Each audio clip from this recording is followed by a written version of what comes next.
WNST here. Luke Jones joining us now. He'll be in Owings Mills all season long. You can get all of our updates if you join the buyatoyota.com text service and get that thing going as well. Luke, for us, let's talk about this for 1 second. We got all these other games going on. We're going to be glued at the 1 o'clock game. We're going to look up and figure out whether Cleveland's Hard Knocks is for real and where Pittsburgh is. We'll be scoreboard watching all this. I think sometimes we get so into the Ravens that it takes a couple of weeks to see these other teams play before it's all over with, especially when you put your head down. But what are we expecting out of the league this year? And I think it starts in our division. We're going to get a real good look at Cleveland and Pittsburgh against each other this week, against Cincinnati next week. We're going to see all these teams before the first week of October. I think we're going to feel our division out pretty quickly around here.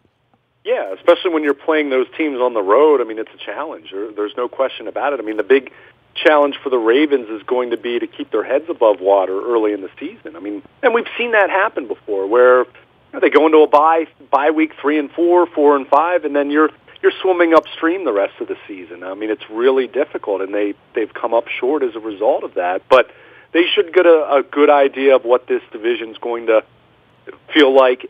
Clearly with Pittsburgh, with Le'Veon Bell not showing up on Labor Day as was expected, and who knows what's going to happen there. I mean, that's got to be really unsettling for a Pittsburgh team that frankly needs him and Antonio Brown to be on the field for them to be special. I think they become very, very ordinary when they don't have those two. And I think Ben Roethlisberger becomes far more ordinary when he doesn't have those two on the field. So I think you look at that. You mentioned it with the Browns. Can they take advantage, maybe capture lightning in a bottle a little bit? If Bell's not, if he's not on the field and if he's not practicing at the beginning of the week, I mean, it's kind of tough to envision. Even if he would show up Sunday morning in Cleveland, what would he be like? So, can the Browns take advantage of that? I think Cleveland's going to be better this year, but my goodness, when you're 0-16, I mean, there's only one way to go. You can go up. So they could improve a lot and still be 5-11. So, you're not all that concerned about them overall until they give you a reason to be concerned. And I think, to me, the interesting team is Cincinnati, as far as just not knowing what to expect. Even if Pittsburgh takes a step back, they're still going to be good. They're still going to be right there in the playoff race, and they're still going to be the favorite of the division until the Ravens or the Bengals or anyone proves them otherwise. But Cincinnati's the team that they've fallen off so much the last couple of years compared to where they were, and I get it. They never won a playoff game. They always fell on their face in the first round, but they still made it to the playoffs that many times, 5 times in a row. And that's still... Well, they stuck with their core too long. And I know we're going to talk about that on the short week next week. And they lost the offensive guys, kept all the defensive guys. I mean, last year was a disaster, but by and large, Duke Tobin and Marvin, they've drafted well. They've signed the right players. They've kept guys around. Most of the guys they've gotten onto the field, they've eliminated a little bit of the problems that they've had where guys are getting arrested 15 years ago. That's kind of gone. I don't know. It's been very quiet around there. I don't think they're going to stink. I think they're dangerous as a team that can win 9 or 10 games, and I'm not feeling great about playing there on 4 days rest next week. Yeah, well, I mean, you never feel great about playing anywhere on a Thursday night road game. I mean, it's a challenge. It really is. The good thing for the Ravens is it's early in the season. You like to think you're much more, you're a fresher football team than you're going to be, say, week 11, if you'd have to do the same thing. But it's a challenge. There's no question about it. But I think for Cincinnati, what I keep coming back to is what are they going to look like with their offensive line? That's been such an Achilles heel for them here in recent years. But look at what they did in the offseason. They acquired Cordy Glenn, who I think is a really solid left tackle, even if maybe he's not quite as good as he was a couple years ago. And, he's had some health concerns here and there, but I think is very much a viable left tackle for them. It helps them replace Andrew Whitworth, who, of course, departed last offseason, and they had such issues at left tackle. I mean, we saw how terrible that offensive line was. Well, they let their whole offensive line go out the side door, right? Yeah, but so they have Cordy Glenn at left tackle. They drafted Billy Price, their first-round pick out of Ohio State. He's going to be their center. So I think there's upside, but there's also a question of a rookie. How's he going to fare Even if he is a first-round pick, how's he going to fare at that spot? So I think there's still plenty of questions about Cincinnati. There's no doubt about that. But they still have A.J. Green. I think say what you want about him off the field, but I do think Joe Mixon's a really talented running back, especially with a better offensive line, that he can be someone that can be a dangerous difference maker for them, potentially. And I'm not banking on it, but Tyler Eifert's still there, and if he ever stays healthy, we've seen what he can do. I don't think they should be banking on that. But long story short, they have some guys that can make some plays. And I don't know if you saw, but John Ross, their rookie first-round pick who didn't play last year, a couple weeks ago in the preseason had an acrobatic touchdown. I believe that was against Buffalo, actually, where he kind of showed off his playmaking ability that he had at Washington that never came to fruition last year. So we'll see about Cincinnati. I mean, if you tell me right now you can look into a crystal ball and they wind up being 9-7 or 10-6, I'm not going to be stunned by that. At the same time, to your point as far as them keeping their core together, I know you and I both have positive feelings about Marvin Lewis, but you could certainly argue if you're stepping away from that, has that ship sailed? Do you need a fresh start, kind of with your head coach and who's making decisions there? That's a fair opinion to have. So I also wouldn't be surprised if we're looking at this team at being 6-10 at the end of the season. I think there's a lot of volatility there with the Bengals, but I think there's some things about that roster to like, and some things that specifically the Steelers and the Ravens shouldn't be sleeping on as it relates to Cincinnati. He is Luke Jones. You can find him, Baltimore Luke, out on Twitter, and, of course, Luke at WNST.net. All of our WNST coverage brought to you by our friends at the Maryland Jockey Club. The Maryland Million is October the 20th. Circle that on your calendar, as well as the DeFrancis Dash coming up next weekend. You're going to be hearing lots about our friends down in Laurel and the sports book down there, and the comfortable confines to go down and maybe get a crab cake and enjoy a little bit of Vegas feel for an evening down at the racetrack. You can also find the entries out on the front of WNST.net, as well as in our morning paper. Also brought to you by our friends at King Discount Liquors, Lottery, Beer, Booze, and the best prices in Baltimore. Get on over to Rosedale and give the King a ring. I got to pick up some stats. I'm out of Malbec right now as well. Check out the new commercial with Johnny Bev, as well as the King All-Stars. Also, we're going to be kicking up some Ravens Live shows here later on in the month for There Goes My Hero and the Bone Marrow Registry. All of those brought to you by our friends at Freedmont Mortgage. Don't make a 30-year mistake by choosing the wrong lender. You need the right lender. That's Carl Delmont and our friends at Freedmont Mortgage. Buying, selling, thinking about it? Get your education at Freedmont.com. We're also going to be talking about the Harrisburg Heat around here a little bit as well. Look, I guess my point this week, and I guess my disappointment a little bit, is that while the Ravens are playing, and I'm in the upper deck, hopefully getting a little bit of a suntan, but not too much on Sunday, Pittsburgh's going to be playing Cleveland. We'll be scoreboard watching. Cincinnati's going to be playing at Indianapolis, scoreboard watching. We're not going to get a chance to see these teams play in real time. You go back, you see the highlights, whatnot. But the rest of the league, it feels like a lot of 1 o'clock games. New England and Houston are playing early this week. I think the San Francisco-Minnesota game's also interesting. I think the Tennessee Titans are interesting. We're going to see them. They're going down to Miami to start the season. So a lot of football we're going to miss here as the season gets going, and a lot of great stories. Really, I guess the Thursday night kickoff will be great too with Atlanta and Philadelphia. But around the league, there's so much optimism in most of these places, other than I guess Buffalo. There's a handful of places where you'd say, well, they can't win a championship this year. But in most places, they smell 8 wins, which means you can smell 10 wins, which means you can smell January, right? For me, I look at the NFL this year, and look, my head has been so focused on the Ravens over the last 6 weeks, being out there in Owings Mills every day for training camp and watching a bunch of fake football and seeing the Ravens win a bunch of fake football games. But I think it's really interesting when you look at these two conferences. First of all, I think we all would agree the NFC looks like the better, superior conference. And, it's been that way for a couple of years. It's basically been, New England and Pittsburgh to a hair below New England, and then kind of everyone else in the AFC the last few years. Some teams have emerged here and there, and not to say that there haven't been some decent teams, but the overall quality top to bottom, I think, has been there more so in the NFC, and I think that holds true again this year.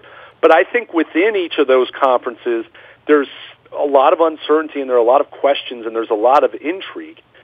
You look at the AFC, it's New England until it's someone else. Even if, at some point Tom Brady's going to be really old, and it's going to happen. It's going to happen quickly. At some point. It might be this year, it might be next year, it might be 3 years from now. I don't know, because the guy just defies logic, it seems, with what quarterbacks should be when they're now on the wrong side of 40, let alone talking about being in your late 30s or something like that. So, well, that's why I'm looking at like Roethlisberger and Breeze and even Aaron Rodgers and saying, where's the step back? I mean, y'all got Flacco washed up, and he's younger than most of those guys. Yeah, and I think it's fair to say, I mean, okay, Joe had a fantastic 2012 historic playoff run, but even in the regular season, he hasn't been at that level of some of those guys. But you're right. I mean, your general point is spot on. You don't know.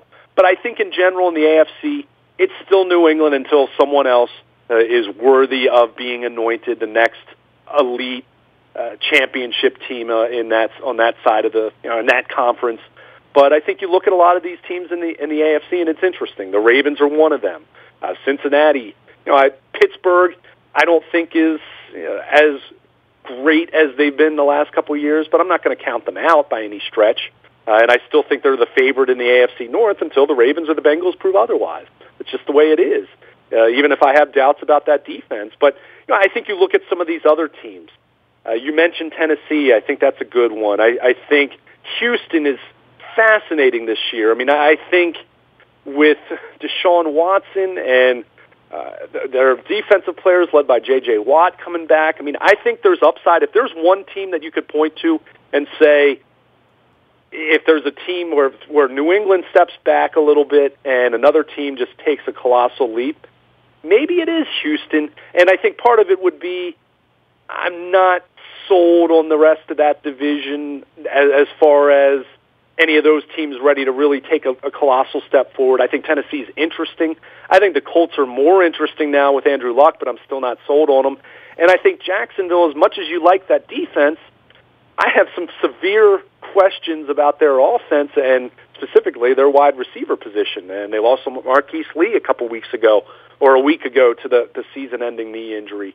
And they had already lost some other guys in the offseason. They kind of remind me of like the Mets pitching, right? And the Indians pitching and the Blue Jays pitching. Like they've always got 5 arms and they never have 2. It's like literally Jacksonville's been drafting wide receivers since Jimmy Smith and Keenan McCardle. Like literally, right?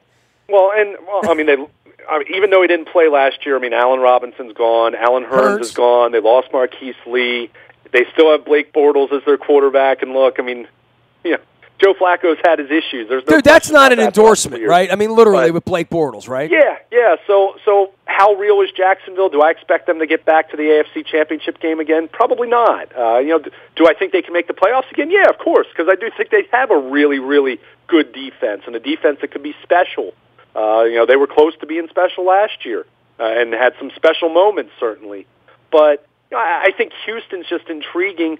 Is Deshaun Watson, is he going to be himself, or is he going to be a guy coming off of an ACL? And, there's such an unknown there. I could see Houston taking a colossal leap, or I could see them being I could see them being disappointing. So I think that division's interesting in that way, where you have 3 teams that are at least teams that I could see being viable playoff teams, but I think all of those teams have enough concerns where you could see them being on the outside looking in. I think we've talked about the North, the AFC East, maybe the Jet, maybe if Darnold can be better than people think. I want to see one of these guys get better, right? Like last year it was Goff and Wentz, right? Yeah. I don't know whether it's Mariota. I don't know whether it's Jameis Winston. Maybe it's Deshaun Watson. Maybe Dak Prescott's in for, where is that next? I don't want to say Tom Brady or whatever, but where's the guy that's going to win the Super Bowl like the Russell Wilson that we didn't see coming? Where is that guy? And maybe it's this kid in Buffalo who they're resting this week. I don't know, but the Darnold thing is the most interesting of all because I don't believe it's Baker Mayfield, not after watching Hard Knocks and all that. But I haven't seen much about this Darnold kid, but boy, they're raving about him at Jets camp, right? I mean, he's going to be their Week 1 starter. Look, they traded Teddy Bridgewater, who was having a good preseason. I mean, they could have gone the route that Cleveland's going and they could have said, we'll play Teddy, or we'll play a vet and we'll make Darnold wait. Basically, what the Browns are doing with Tyrod Taylor, who's a fully capable starting quarterback. But they drafted Baker Mayfield first, and he's going to sit. And Hugh Jackson has been pretty emphatic about him sitting, not just week one, but for the whole season. We'll see about that. I mean, things can change quickly in that department, but I think there is some intrigue. I think with the Jets, not that I think they're going to be all that good, but just how good is Darnold? Can they be 8-8 because he's pretty impressive, and then all of a sudden you're looking at the Jets as a team that's an ascending football team? Or does he really struggle like a lot of rookies tend to do, and he's overwhelmed and doesn't have enough talent around him, and he's kind of put behind the eight ball, and then you start to wonder if the doubts start to linger in his mind. But he's been positive.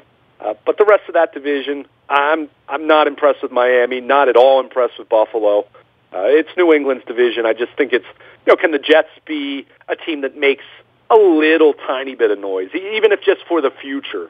I think that's the big question there. But I think the division that's interesting, and again, there's some uncertainty, but I think there's also some excitement in that division is the AFC West. I mean, I think with Kansas City making the quarterback change and what happens with Mahomes, and certainly everyone saw the big throw he made that everyone made a big deal out of, which I thought was hilarious because we're talking about a preseason touchdown pass. But it's about practice. Talent. It's practice is what it is, right? Yeah.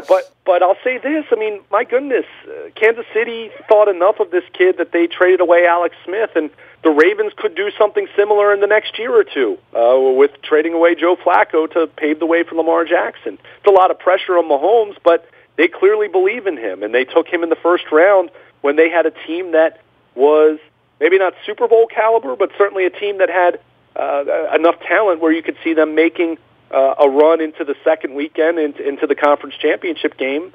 They didn't do that this past year, and then they trade Alex Smith. So it's going to be interesting there. I think the Chargers, even with some of the injuries that they had early on in the preseason, I think they're still interesting. By the way, of all the goofy stuff that I do in any calendar year, whether it's seeing fires at Yellowstone Park and trying to do things I've never done, I'm kind of like weirdly titillated by going to a Chargers game in Carson, California, in a soccer stadium right. 2 days before Christmas with a bunch of crazy Southern California Raven fans, especially if the Chargers are 5-10 by the time we get there, whatever it's going to be. I don't know. I mean, hell, they might be 9-5 by the time. I don't know, but and they're supposed to be better than advertised and kind of quiet, but that's going to be kind of a weird little.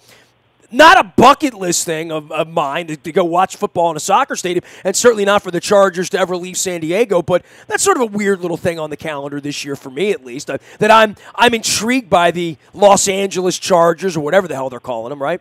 Yeah, the Los Angeles Chargers. I think they have a lot of talent, and I think everyone saw how they came on late last year after they got off to such a poor start, and I think there was really a thought that if they had somehow been able to sneak into the playoffs as the 6th seed, I think there was really a thought that that's a team, if you're looking for a Cinderella kind of thing, that's a team that would have been capable of doing it. Well, they had more going on than Buffalo or Jacksonville had going on, or now Tennessee. They didn't get the job right? done, and they even had, they had some opportunity. They even lost a game late in the season. They had that Saturday night game, I think, was it against Kansas City off the top of my head, where they laid an egg, and they had a chance that they really could have put themselves in really good position to make the playoffs, and they didn't do it. So they've had some injuries. They lost their tight end, Hunter Henry.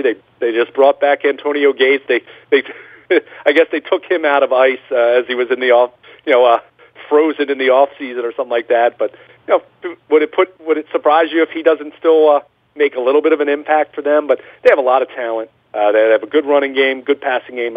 Phillip Rivers, another one of those guys that is in his late 30s at this point, but still plays at a high level.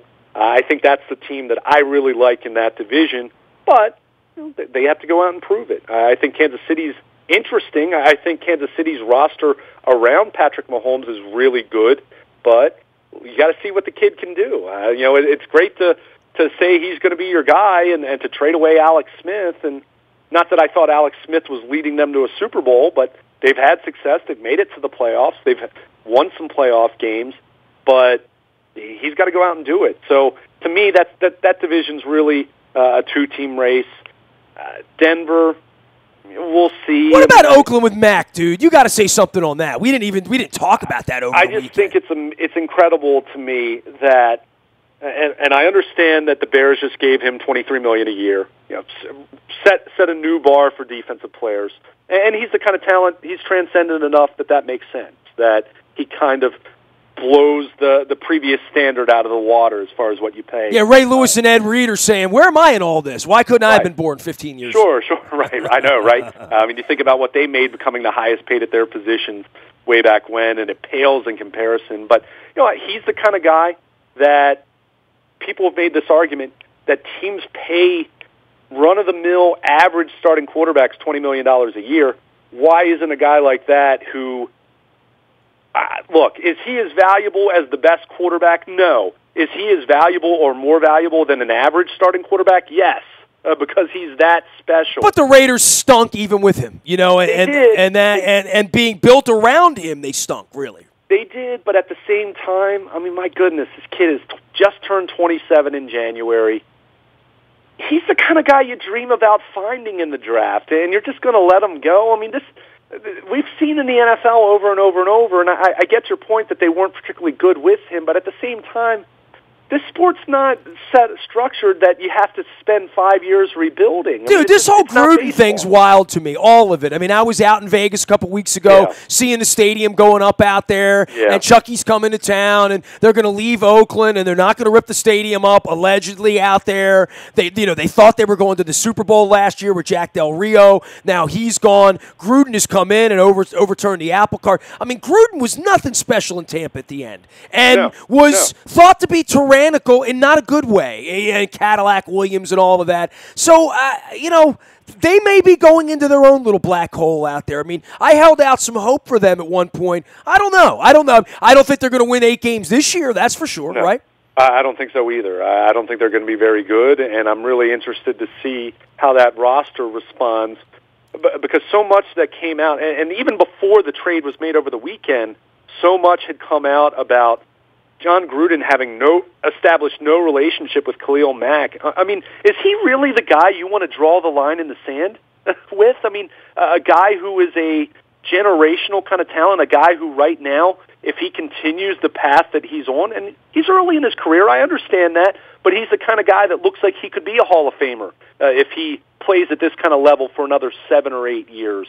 And you're gonna make the example out of that guy, really? I mean, it just, to me, like I said, I said this at another point when we mentioned Khalil Mack, that this is almost akin to Brian Billick when he became the Ravens head coach in 1999, drawing the line in the sand with Ray Lewis. I mean, that's the kind of standing that Mack had or has at this point. I mean, no one knew Ray was going to be. There are a lot of guys walking into work today looking around and saying, dude, you just made our team worse. Yeah. WTF. Right, what are you doing?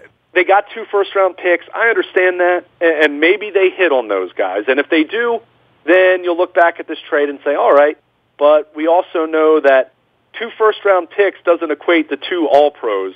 In fact, it rarely does. I mean, you're lucky if one of those guys will be a Pro Bowl. Dude, you're talking to a guy here that's been talking about Brashad Perryman and Matt Elam the last 5 years. Yes. And I can go through the last 5 draft picks Chucky made in Tampa, and, they probably wouldn't be names you like very much, right? Right. I mean, he's really, you can tell that he's really put a lot of value in veteran players, and there's just really there's an old feel there's a stale feeling to what he's trying to do there in Oakland, and I don't like it. And look, the guy won a Super Bowl. He had success in Oakland the first time around. He had some success early on in Tampa Bay. We can debate how much of that was him and how much of that was Tony Dungy with his players and the culture that he had established there, but he won a Super Bowl. So I don't want to completely disparage a guy, but at the same time, that was a really long time ago. I mean, let's face it, you and I both love Brian Billick. I'm not going to say that if Brian Billick woke up tomorrow and said, I want to coach again, I'm not going to say he couldn't be successful. At the same time, you would have to acknowledge and say, boy, he's been out of it a really long time. And John Gruden's in that same exact boat. Joe Gibbs was in this boat 15 years ago when he went back to Washington. Yeah, but we see Gruden on TV running around with Blake Bortles in sweatpants and, and running around with Paxton Lynch and doing all his Chucky-isms. That's a different thing than winning over 53 guys. And, hey, by the way, I went through, just to throw some names at you, 2003 to 2008, I'm just going to give you some names of the top picks of the Bucs. Dwayne White, Chris Sims, Michael Clayton, Marquise Cooper, Will Allen, Carnell Cadillac Williams, Barrett Rudd, Devin Joseph, Jeremy Trueblood, Maurice Stovall, Gaines Adams, Aaron Sears, Sabby Piscitelli, Aqib Talib, Dexter Jackson. Those were the last draft picks.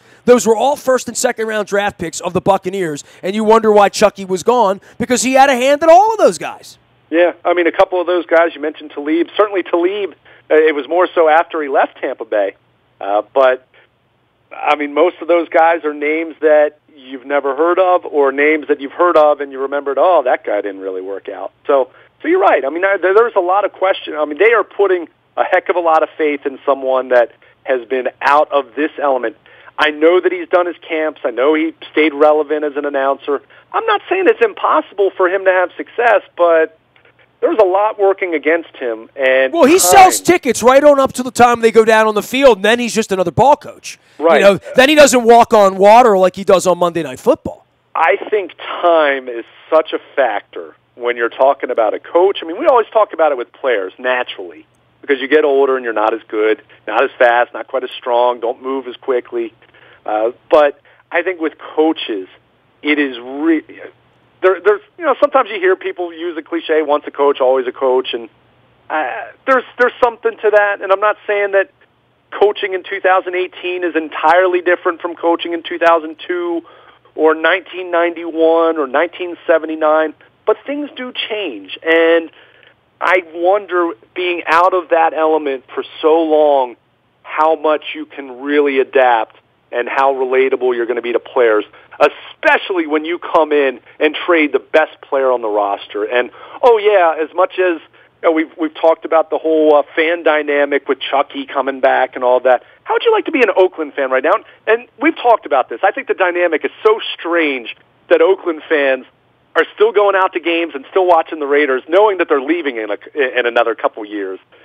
But how would you like to be an Oakland fan saying, well, you know what? We're leaving you really soon to go to Las Vegas, and we just traded your best player. How's that sound? Doesn't that sound nice? It really is an incredible thing from a franchise standpoint and what they're doing out there. I would say this, and I'll wrap it up with this. I'm glad I'm not a Raiders fan, to your point, right? I'm glad that's not my football team. It's really, really weird. And, I mean, we'll see. And, maybe those draft picks will hit, and maybe they'll find a couple transcendent players. But you know what? You just traded a transcendent player. I mean, you can say what you want about them not being all that good even with them last year, but go look at some of the numbers and some of the metrics that I saw floating from some of the Pro Football Focus sites and some of those sites as far as what their defense was with him on the field compared to him not being on the field. And it's striking, and it really just speaks to how good he is. And, hey, their loss is the Bears' gain. The Bears not going to be the favorite in the NFC North, but that defense is going to be much more intriguing now going up against Green Bay and Minnesota this year, that's for sure. All right, he is Baltimore Luke out on Twitter and Luke at WNST.net. All of our WNST coverage can be found in the buyatoyota.com audio vault. It's there for you 24 hours a day from anywhere in the world. Download, listen to what you want, when you want, where you want. Podcastable for you by demand in the buyatoyota.com audio vault. The morning newspaper ships to your email inbox each and every morning at 7 a.m. It's all brought to you by Planet Fitness and PlanetFitness.com, where it's still $10 a month to get in the best shape of your life. Absolutely guaranteed. There is a Planet Fitness around the corner from you. Also, the Maryland Jockey Club and Laurel, where they're racing this weekend. The Francis Dash coming up next week, as well as the Maryland Million on October the 20th. Learn more out at Laurel Park, and learn more on the front of WNST.net, where we have a Laurel Park click-through to the entries for this week's race, as well as in our morning newspaper. Last but never least, all breaking news happens first on the WNST Text Service. That's all brought to you by Coons Ford of Security Boulevard. Dennis will be here on Thursday from 3 until 5. It is the SSV on WNST. getting you home each and every Thursday. And, of course, on Sunday mornings, Luke and I will be participating as well. I am Nestor. Facebook finds me. LinkedIn, Snapchat, Instagram, streaming live all over the world on our YouTube and WNSTV channel. We are WNST.net, AM 1570, and WNST, Towson, Baltimore, and we never stop talking Baltimore sports.